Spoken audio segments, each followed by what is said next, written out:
안녕하세요. 힘드시죠? 빨리 말을 빨리 해서라도 준비된 내용은 충분히 해드리고 그다음에 쉬도록 하겠습니다. 저는 영양가 박문선입니다. 오늘 파킨슨 환자의 식사에 대한 내용을 준비는 했는데 앞에서 다 교수님들께서 얘기한 것처럼 원인을 정확하게 모르기 때문에 식사도 마찬가지입니다. 그리고 치료는 아닙니다. 지금부터 제가 드릴 내용은 어떤 파킨슨 병을 치료하기 위한 식사가 아니라 파킨슨 병을 갖고 계시면서 생기는 문제를 어떤 증상을 해결하기 위한 식사다라고 생각하시면 되겠습니다. 자주 겪게 되는 문제가 아마도 그러니까 음식과 관련해서 약물 반응이 조금 떨어졌다거나 그런 문제를 간혹 겪는 분들이 계실 수 있고요. 그다음에 변비, 연하곤란, 골다공증, 체중 변화 이거 외에도 또 다른 오심이나 구토 같은 증상들도 있고 그럴 수 있지만 일단 가장 많이 겪게 되는 문제들 중심으로 살펴보겠습니다. 약물 이제 드시고 계신 엘도파라는 약물은 체내에 흡수되는 경로가 우리가 음식물과 거의 유사합니다. 음식물이 흡수되는 것과 유사한데 그 중에서도 흡수되는 게 소장벽에 위치한 아미노산 운반체라는 것을 필요로 하면서 흡수가 되는데 그렇기 때문에 우리가 그 약과 같이 먹은 음식이 혹시 그 위장에서 소장으로 내려가는 시간이 조금 길어진다거나 또는 아미노산 운반체를 이용해야만 되는 어떤 성분을 먹었다거나 그랬을 경우에는 약물 흡수 속도에 좀 영향을 줄 수 있다는 게 일단 이제 문제인데 위장관 통과 시간을 조금 영향을 줄 수 있는 성분들은 어떤 거냐면요. 지방이 많다거나 섬유소가 많다거나 또는 음식 크기가 크다거나 그럴 때 위장에서 소장으로 넘어가는 시간이 조금 지체될 수가 있습니다. 근데 이제 음식 크기가 크다라는 것은 잘 안 씹었다는 거죠. 제대로 안 씹고 꿀꺽 삼켰다거나 그러면 위에서는 보통 대부분 음식물이 한 서너 시간 머무르면서 굉장히 잘게 부서져서 소화 흡수 되기 편하게 좀 그런 역할들을 하고 있는데 약과 같이 먹었을 때 약도 마찬가지로 위에 머무르는 시간이 조금 길어질 수 있다는 거여서 만약에 평소랑 다르게 조금 약물 반응이 조금 좀 다르다라고 했을 때 체크할 수 있는 것 중에 하나는 내가 식사에서 좀 평소랑 다르게 굉장히 고지방 식사를 했나 또는 섬유소를 많이 먹었나 이런 것들을 체크해 보실 수는 있는데요.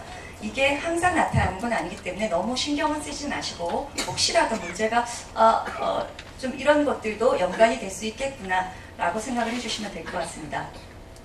지방이 주로 많은 음식은 뭐냐?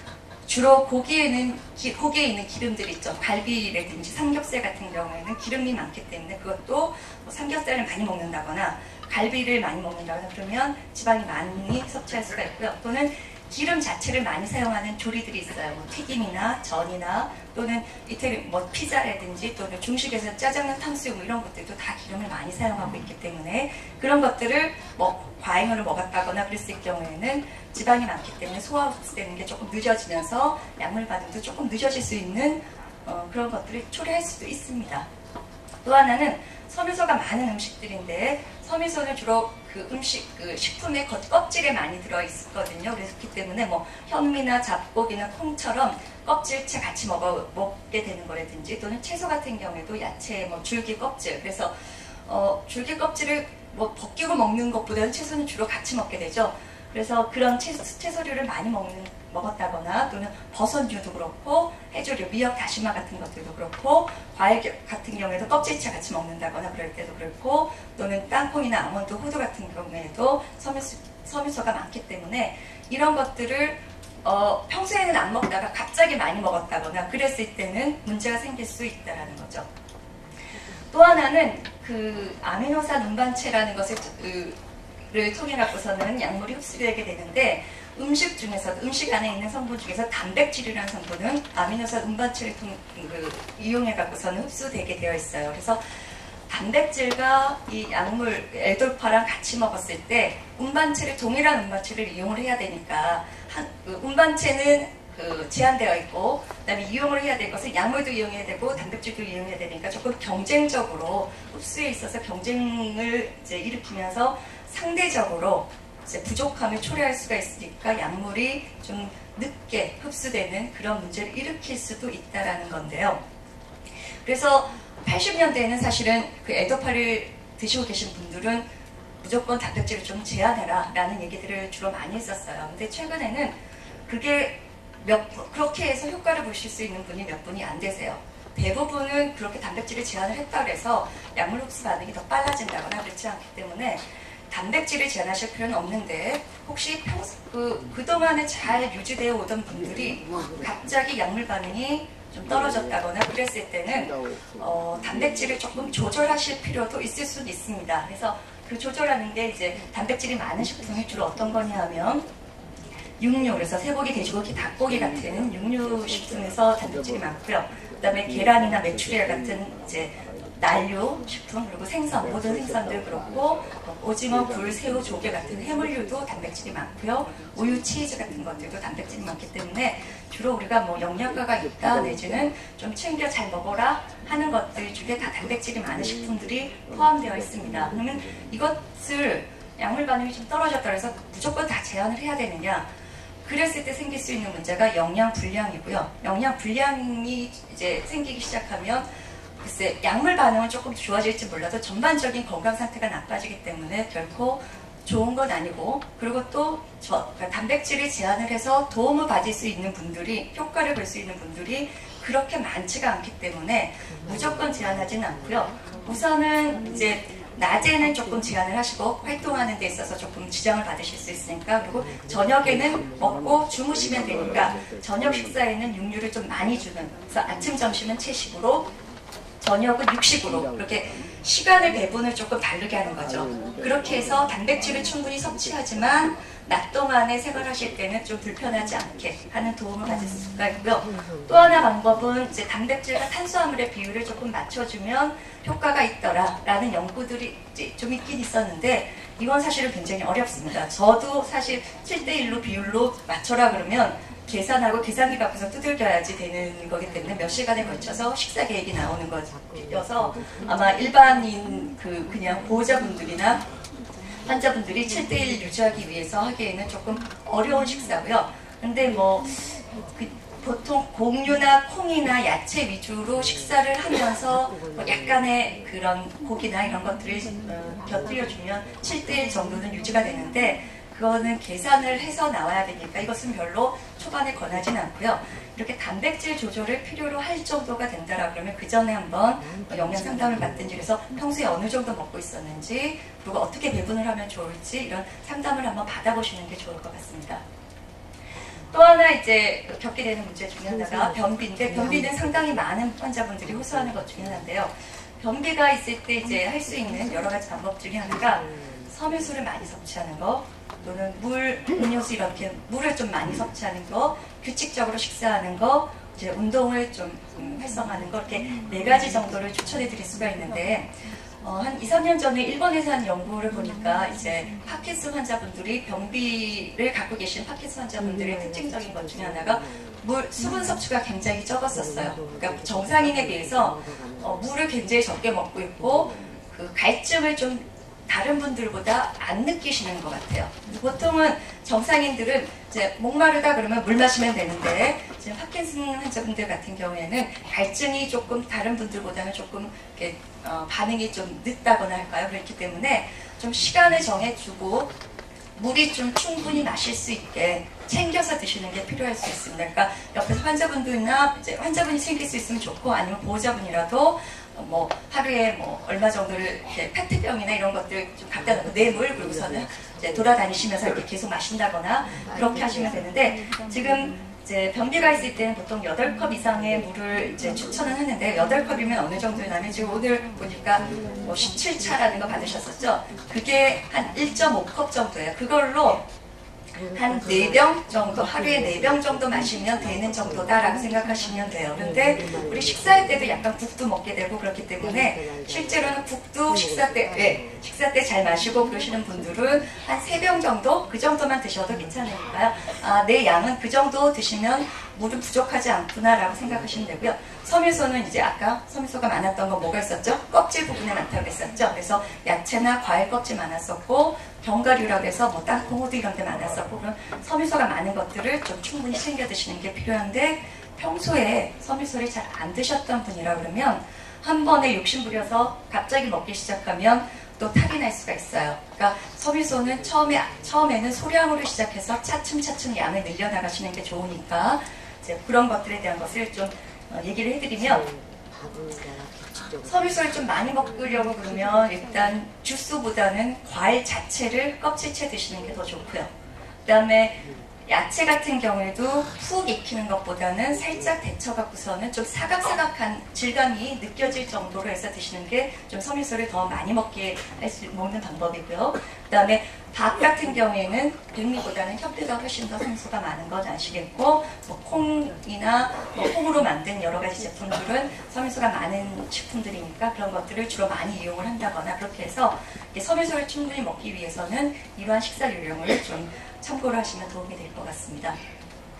그 다음에 이제 연하곤란이 있는 환자분들이 계신데, 연하곤란이라는 것은 어떤 거냐 하면, 글쎄 겪고 계신 분들이 있을지 모르겠는데, 우리가 입에 있는 음식을 꿀꺽 삼키면 정상적으로는 어떻게 진행이 되냐면, 식도로 넘어가서, 식도에서 위장으로 넘어가서, 위장에서 조금 머무르다가 소장을 거쳐서 소흡수가 되게 되어 있는데, 이 연하곤란이 있는 분들은 어떤 상황이냐면, 입에서 꿀꺽 삼켰는데 식도로 제대로 안 넘어가고 기도로 넘어가는 거예요.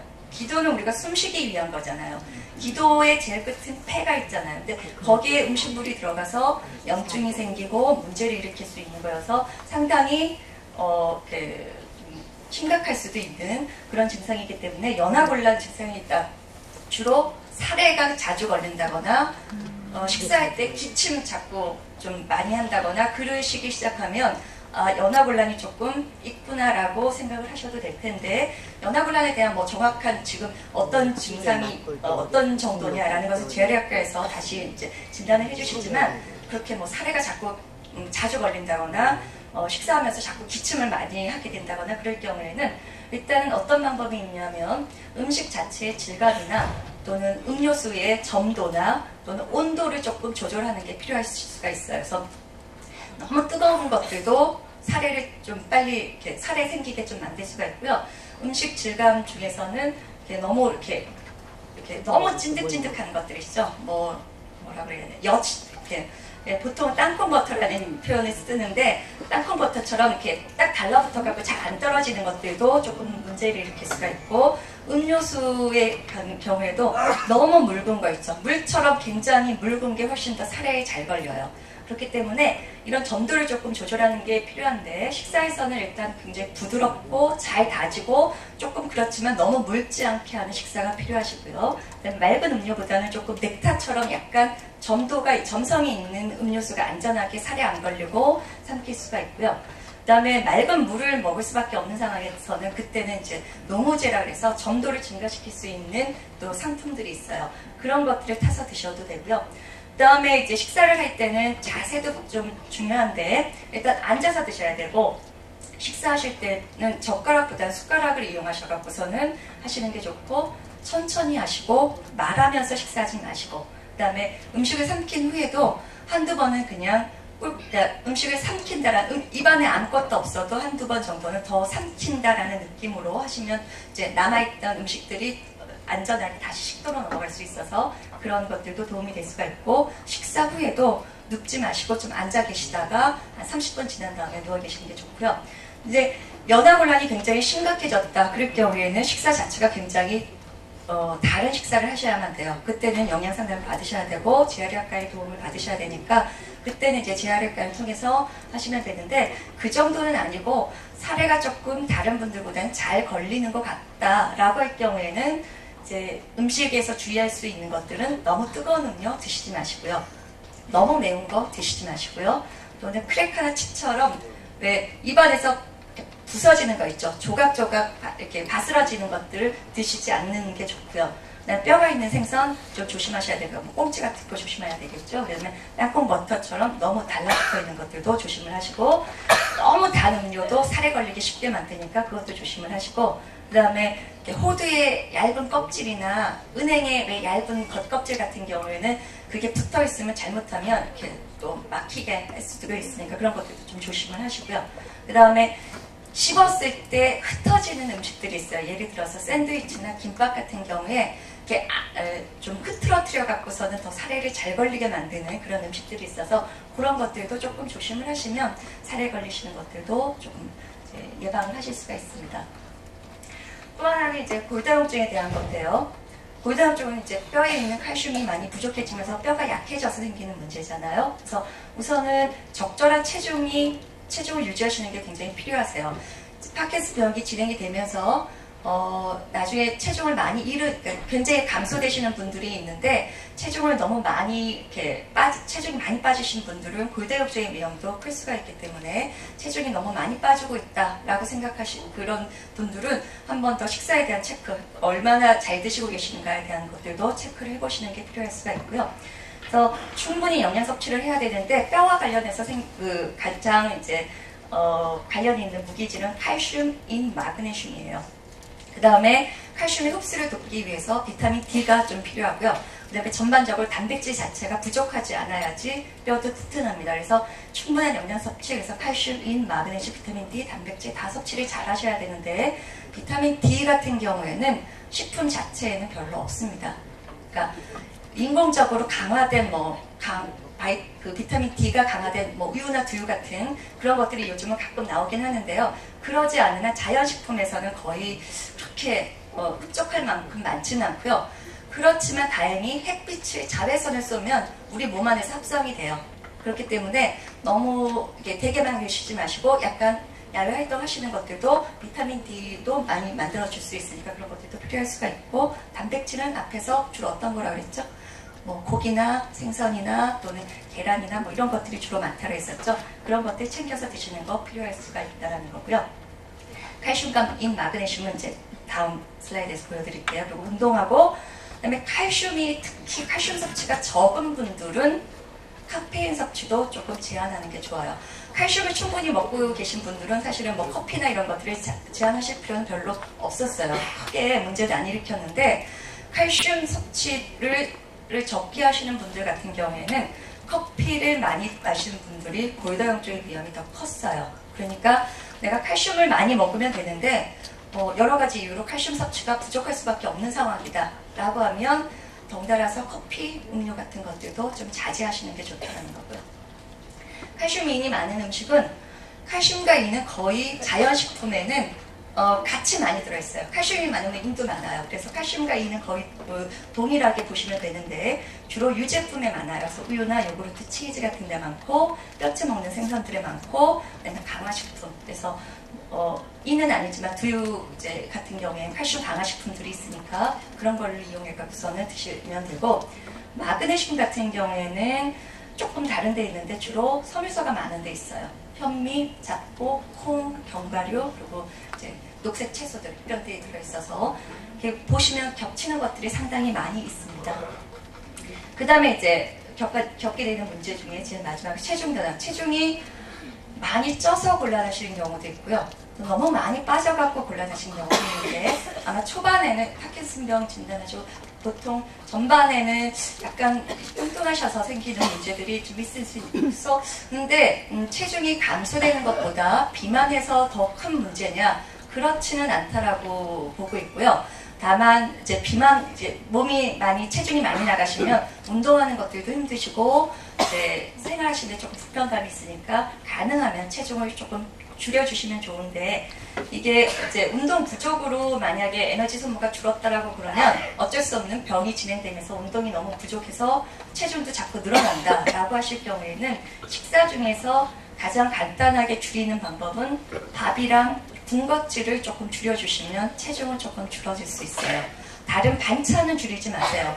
반찬은 여러 가지 영양소들을 섭취해야만 되기 때문에 반찬에서 줄이는 것은 권치 않고요. 밥량 자체랑 그다음에 군것질하는 것 중에서 단 것들, 떡이나 과자나 이런 것들을 좀 줄여주시면 도움이 될 수가 있고 체중이 많이 빠지고 있다라고 할 경우에는 일단 식사를 늘리셔야 되는데 식사를 늘릴 수 있었다면 늘렸겠죠. 그런데 식욕 이렇게 좀 구토가 난다거나 식욕부진이라든지 이런 것들 때문에 밥맛이 없다. 나 도저히 한 번에는 많이 못 먹는다 그러면 여러 번이라도 하루에 5-6번이라도 나눠갖고서는 조금 더 자주 먹는 방법을 해보시는 게 조금 도움이 될 수가 있습니다. 그래서 이제 지금까지 굉장히 빠른 속도로 제가 일단 약물과 관련해 갖고서는 생길 수 있는 문제, 그다음에 연하곤란, 골다공증, 변비, 체중 변화에 대한 것들을 얘기를 했는데 이것은 증상이 있을 때 이제 그때 관리를 해주시면 된다라는 거고요. 일반적으로는 어떤 식사를 권하냐 하면요. 일단 약물은 음식과 함께 섭취하는 것을 권해요. 왜냐하면 위장장애가 있을 수 있기 때문에. 일단 그 음식과 함께 먹어서 생기는 문제보다는 음식과 함께 먹어서 그러니까 도움을 받는 것들이 더 많기 때문에 음식으로 인해 갖고서 어떤 약물 반응이 지연된다라는 게 정말 정확하게 그런 문제가 생기기 전까지는 같이 드시는 게 도움이 되고요. 그다음에 체중을 잃거나 또는 지금 현재 너무 체중이 빠져 있는 분들은 열량 섭취를 충분하게 하기 위해서 식사를 조금 신경 써 갖고서는 해주시는 게 필요하고요. 기본적으로 골다공증과 변비는 상당히 많은 환자분들이 겪을 수 있는 문제들이어서 칼슘 섭취 충분히 하시고 변비 예방하기 위해서 섬유소랑 물은 충분히 드시는 게 좋습니다. 그래서 일반적인 권장 식사는 이렇다라는 걸 보시면 일단 아까 처음에 기억하시는 거 있을지 모르는 약물 반응을 지연시킬 수 있는 것 중에 하나가 섬유소도 있었죠. 그리고 단백질도 있었잖아요. 그런데 뭐 단백질과 섬유소 이런 것들은 처음부터 제한하실 필요보다는 오히려 충분히 드시는 게 더 좋으세요. 그래서 초반에는 충분히 잘 드시고 정말로 문제를 일으킨다라는 어떤 그런 증상이 나타나면 그때는 단백질을 제한하실 수도 있고 섬유소를 제한하실 수도 있고 지방을 조금 줄일 수도 있는데요. 약물 반응과 관련해서 식사를 조절을 했을 때는 즉각적으로 반응이 보여요. 그래서 1, 2주일 정도를 조절을 했는데도 예를 들어 단백질을 제한을 했다거나 섬유소를 제한을 했다거나 지방을 제한을 했는데도 효과가 없다. 반응이 크게 달라지지 않았다. 그러면 식사 효과가 없다라는 거니까 굳이 제한하실 필요가 없다는 겁니다. 제한해서 오는 문제가 더 영양 불량이라든지 영양 부족이 더 문제가 클 수 있기 때문에 제한하지 마시고 식사를 잘 골고루 드시는 게 더 좋다라는 거고요. 약물 반응이 떨어지는 식사, 떨어지고 있다라고 할 때는 일단은 우선 약물을 조금 식사랑 떨어뜨려서 약물 먼저 드시고 그다음에 식사하시면 약물 먼저 흡수가 되니까 약물 반응은 조금 똑같이 내실 수 있고요. 그 다음에 고단백으로 우선 먹고 있었던 것 같다라고 하면 단백질을 조금 줄일 수는 있지만 그것은 한 번 더 체크를 받으신 다음에 정말로 실제로 식사하시는 데서 식사 섭취에서 단백질이 많았는지에 대한 것을 한번 체크를 받으시고 단백질이 많은 식품들을 제한하시는 게 더 좋을 것 같고요. 그 다음에 단백질 섭취 배분도 영양 상태 평가하시고 그러고서는 조절을 하시는 게 좋으니까 약물 반응이 좀 떨어지는 것 같다고 환자분들 임의로 식사를 조절을 한다거나 그러지는 않으시는 게 좋다는 겁니다. 그 다음에 가장 관심이 있으실 내용 중에 하나일 텐데 이제 이 한 컷입니다. 식사를 통해서 파킨슨병이 진행을 막는다거나 또는 예방을 할 수 있느냐 상당히 많이 이제 연구들은 이제 하고 있고 또 앞으로도 될 예정인데 지금 현재 시점에서 그래도 가장 긍정적인 반응을 보인 것은 비타민 E 섭취예요.